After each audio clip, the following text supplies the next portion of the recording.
Ոտքի դատարանն է գալիս։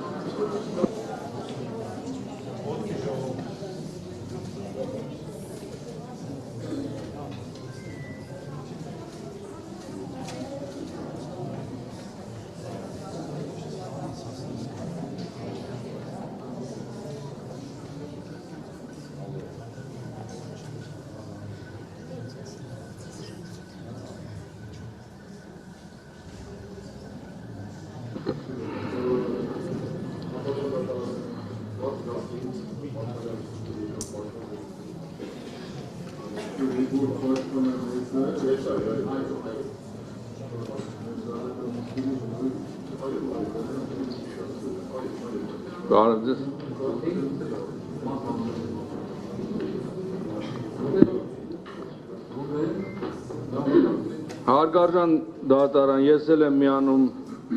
պաշտպանների եւ արդարների միջնորդությանը եւ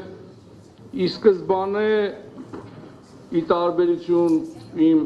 ընկերոջ գնդապետի ես ի սկզբանե գիտեի որ սա շինծուգործ է, քանի որ ես առաջին օրից ասել եմ եղել եմ սրբազանի կողքին եւ մենք ոչինչ հակապետական եւ հակաօրինական չենք կազմակերպել։ Հիմա ինչ կապված է միջնորդության հետ կապված, բնականաբար նույն շոուն է, որը ասում են, որ 21 թվին կազմակերպվել է, ձեռագիրը չի փոխվել,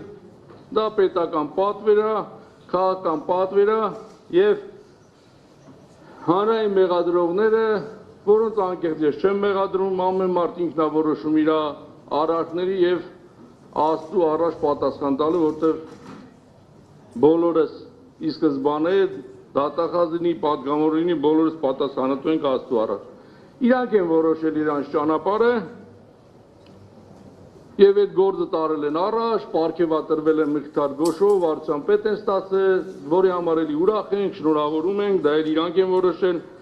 բայց անկախ էս ամեն ինչից մի հատ կարևոր բան կա, էլի, դատախազին ես, պատգամավոր լինես, կա տղամարդ տեսակ, էլի։ Հիմա դե գործը կա 10 իրանց տուն եւ նա իրանց կնոջ աչքերին։ Ես ուզում ասեմ, որ գոնե հիմա կամք ունենան, կամք չեն ունեցել այդ ժամանակեն իրանց պաշտոնապես ասողներին սենց ասեմ, պատվեր իջացնողներին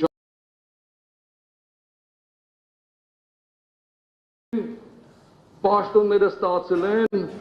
մեզ զրկել են մեր ընտանիքներից, նորմալ է, մենք հարմարված ենք դրան, մենք պայքարել ենք ու պայքարելու ենք, բայց գոնե թվում է ինքնաբացարկ հայտնեն գնան, նոր դատախազներ կան, միգուցե իրանց որոշումը փոխվի։ Եվ ուզում եմ մի բան էլ ասեմ, որ թիվը չեմ հիշում, բայց Ռոբերտ Քոչարյանի եւ Սերժ Սարգսյանի մեղադրող քննիչը քննչական խմբի ղեկավարը, որը եւս ստացել էր Մխիթար Գոշ, հիմա գտնվում է Վարդաշեն քրեակատվական հիմնարկում։ Շնորհակալություն։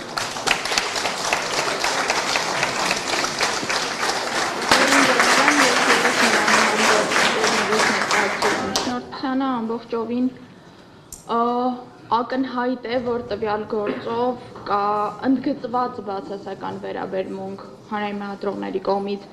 եւ տվյալ գործին եւ մասնավորապես տվյալ գործով անցնող անձանց նկատմամբ,